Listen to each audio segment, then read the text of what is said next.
Hi everyone, it's Kirsty here. This is Chantelle.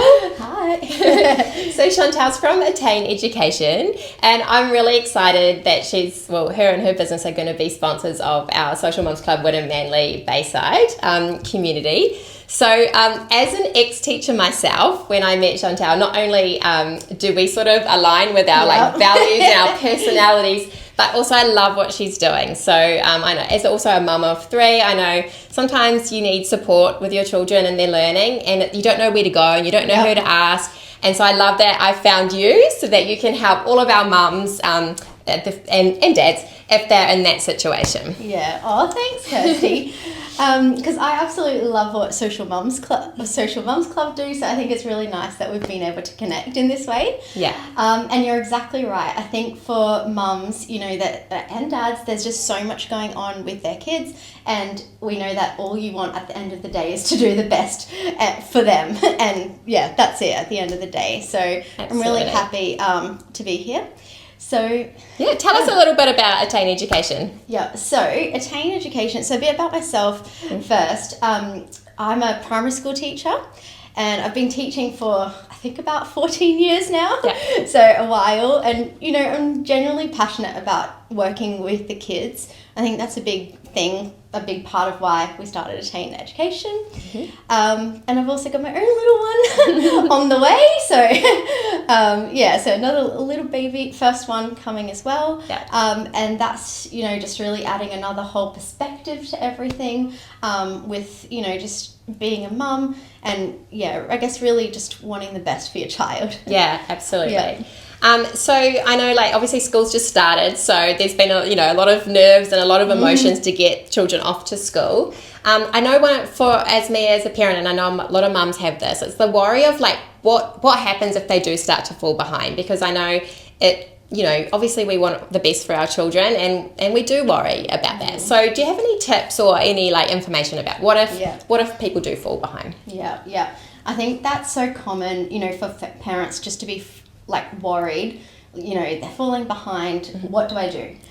And I think my number one tip that I really just encourage parents to just talk to the teacher. That is definitely the first thing to do. Talk to the teacher. I know sometimes parents are a bit hesitant because they know teachers are busy, but at the end of the day, that's what they're there for. They also want the best for your child. And sometimes you don't want to offend the teacher by saying it, or but really they love it when parents talk to them about it. So it's important because firstly, as a parent, you're going to get more understanding of where your child's at. Are they struggling? Maybe they're actually doing okay. Get a better understanding of it. But then often it can actually bring light to the situation for the teacher. So your child might be slipping under the radar. They've got 30 kids that they're working with in their classroom, and when you go up to the teacher and have that conversation with them, that can actually make them realise, I didn't even know that was going on. Yeah, or just to keep a little eye out, just in case, there's something else happening. Because I know when I was a child, maths was not my thing. It still wasn't, to be honest. But I was really confident and really able in the other areas. So everyone just assumed I was fine across the board, and I was sort of hiding it. So sometimes it is important to, if you notice at home, it might be worth having that chat with the teacher to make sure she's aware. Because you've got that 1-to-1 ratio, or maybe more, but they've got 1-to-30 often, and so you know your child better than they do probably. So and sometimes it can sound like it can be a different story at school, where you think they just look so happy, but then when they go home with you in their safe space, that's when they open up and tell you that they really feel like they're not doing as well as everyone else, and that's where things can really come out. So first thing, definitely talk to the teacher. Sure. So are there other signs that your child might be falling behind? I know from my perspective, sometimes my kids have had sore tummies or feeling particularly anxious about going to school. Do you have any other signs that you might? I think they're really key ones. I guess another thing could also be if you notice a change in their attitude to going to school, or to just doing things to do with learning. So it could just be, I think a common thing could be, I don't want to do that because I just don't like it. But if you dig deeper, it's actually to do with their confidence. It's actually to do with being scared that they're going to make a mistake and get it wrong. They don't think they can do it. So it's easier just to say, I don't like that. Yeah, just avoid it at all costs. Absolutely. That's really good advice. So if you do think that, maybe your child's falling behind and we're all busy parents, like let's be honest, what are some realistic ways that you can help your child maybe at home as well? Obviously, the teacher's going to help, but I think that's a really common one where we have so many parents that they really do want to, like, genuinely want to help their kid. But then it's like, how do I help them? I don't have the time. I also don't know how. Yeah. That's like, you didn't go to teachers college like us. Like, you don't know. Yeah. It's huge. And I think that's something to remember, because sometimes moms feel bad that they're even confusing their child and all that. But, teachers have actually gone to uni for like years, and the curriculum's updating, and we're constantly, teaching, keeping up with everything. Yeah. So you can't expect parents to be able to do that as well. And the way that we learned as children is not necessarily the way, especially with maths and phonics and all those sorts of things. It's changing all the time. So it's understandable that you wouldn't know how to do it. Absolutely. Yeah. Definitely, like I said before, speak to the teacher. They can always give you a good idea, indication with what things you can do at home with things that you know how to help with. Yeah. But then, you can also ask them for like what resources are already available at the school. They might be able to offer some smaller group interventions, that sort of thing. So definitely speak to the school. And then we often have parents come to us who are like at their wits' end because they're like, I've tried everything. Yeah. If that's you, then the next step is to try and outsource, speak to a tutor, make sure they are a qualified teacher. That makes a huge difference. Yeah. With knowing how to teach the curriculum. Yeah, exactly. Yeah. Otherwise, it's just another one of you trying to figure it out. Yeah. Like if you get another student, they won't know how to teach it and how to make it fun. Yeah. And then sometimes they're like a really intelligent uni student studying maths, but then they don't know how to break that down for a child. Yeah. So it's really about finding the right person who knows how to teach your child, but also knows how to make it really fun and engaging. Yeah. Because it is possible. Yeah.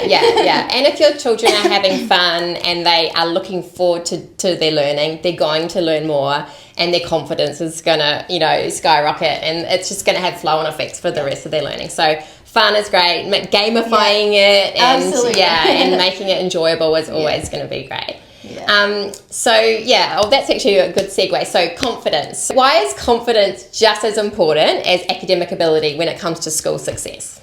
Yeah, so I think confidence is an absolutely huge one for kids. Yeah. And often, confidence, building that self-esteem, that can prevent the cycle of falling behind at school. Yeah. So it's building that confidence for the child to be able to see for themselves that they can have a go at things, that they can learn things.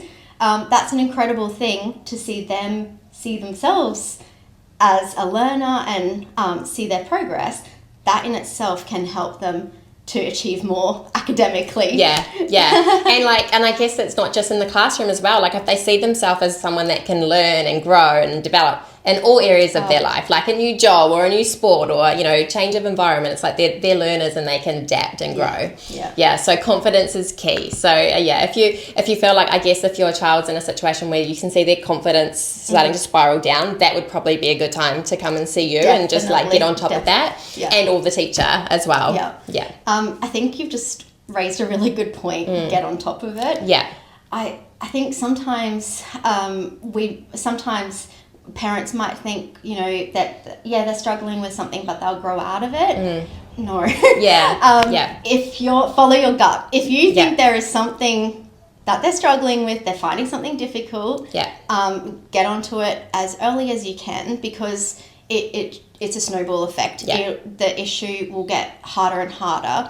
They'll go to high school. Learning doesn't get easier. It gets harder. So you definitely get them that help from when they're younger. And then, they might be able to close those learning gaps and be prepared. And just build because that you need external help from a tutor doesn't mean it's going to be forever. It might just be for a short time. Bring them up to speed. Fix up the thing that maybe they missed. They might have been sick, or maybe it was COVID. Chances are. And so just close those learning gaps, like you say, and then they'll be away and build their confidence back up again. Yeah, that's really good advice. Confidence is huge. It's about them seeing themselves as confident as well. Okay, and so I know there's a lot of chat about screen time at the moment for the right reasons, and I know a lot of their learning at school is on screens these days. What do you say about screens, from a tutoring point of view? So screen time, yes. Yeah. Very controversial topic. Yeah, it really is. So I think living in Australia, we are so lucky to have the beautiful outdoors, have sun almost every day. I lived in the UK and it was, half the year of darkness. Yeah. So I definitely appreciate, being outdoors, and kids should absolutely be enjoying that. Yeah. There is a time and a place for screen time. Yeah. I think, that mindless screen time. Yeah.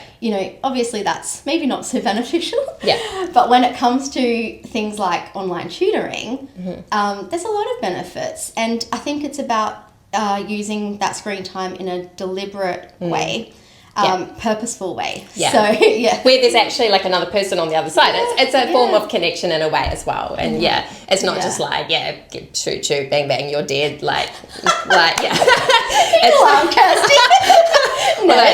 Kids love that. I also love that. But so your tutoring is actually online, face-to-face online? Yeah, face-to-face online. I like that. I really like that you said face-to-face online, because I think sometimes people get the impression that it's just online and there's no one else there, but and they're just filling out things. I guess maybe some tutoring places are like that. But ours is absolutely not like that. It's a qualified teacher on the other end. It's amazing how quickly kids build that relationship with our teachers. It's building that relationship, and I guess the tech side of things, the kids, they're going to use a lot of tech. Well, they're assessed on it at school anyway. High school. Using tech all the time. It's a very natural way for them to learning these days. Exactly. And then the workforce. What job doesn't really use computers and all that? Adult life. So there's that. But I think another thing is that it means that the kids get to be at home. They're comfortable. It doesn't feel like more school. They can have their afternoon tea while they're sitting there. They know mum's just in the other room, or dad. It's a safe space. And I was also just thinking about how there might be something that they don't understand at school, but they don't want to put their hand up in front of the whole class and admit that. But they might be comfortable sharing that with their teacher that they're talking to one-on-one. So I was just thinking about how beautiful that is. It's very different. It's very different to the school environment, but similar in a way, because they're learning the same concepts, but in a one-on-one environment. There are some similarities. So we're still using the same methods. So they're still doing their comprehension, or they're still doing their maths. But I think something that works well with online is that the teacher has every tool they need at their fingertips. It's incredible what we can do to teach in ways to help them visualize things. So that's one thing. The teachers love it for that reason. But then the kids love it because we play lots of learning games that you probably couldn't do. I don't want to say face-to-face because it is. That you probably couldn't do in person, but you can do it online. And I think making it fun and engaging is absolutely key, because if a kid, even adults, if we don't want to do something, we're not a chore. We don't want to. You procrastinate it, but make it fun. So if they don't want to be there, they're not going to learn. So that's absolutely our mission, to make it fun. I love that. I love that a lot. Okay, and so we've talked about that. Now, thinking about just externally to what you do, so mums and dads are getting the children come home with their homework, and that can be battle stations for a lot of families. So what can we do as parents to help make their homework fun? If that's possible. So that's a good question. I think as much as possible, try to make it a game. And I know that's not always possible with a set homework task, but if it is something, say that you want them, you know, they need to get a bit faster with their times tables. You know, that is something that will help them at school, being faster with times tables. Like, turn it into a game. There are lots of online games that kids love, but you can also, you know, make flashcards, hide them around. They have to go, you know, find them, sort them. Anything that involves running or jumping or hiding, is always good fun. And it doesn't have to be fancy, just scribble on a piece of paper. Or even another thing is like getting kids chalk and they can go and write things on the concrete outside.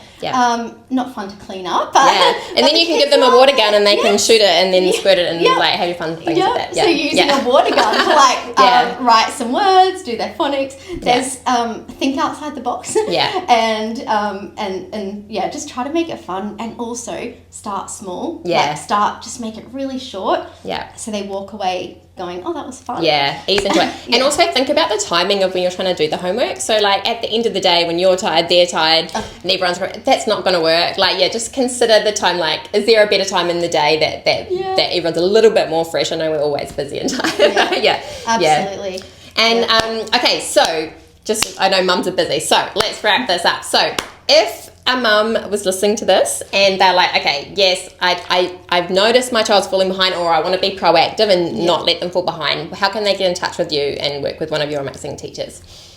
So first thing is jump on our website, fill out, it's just a really simple form just to give us your contact details, and then I will jump on a call with you. You just fill out a form, and then we just have a call together, just a really casual, quick call, and it's a free consultation.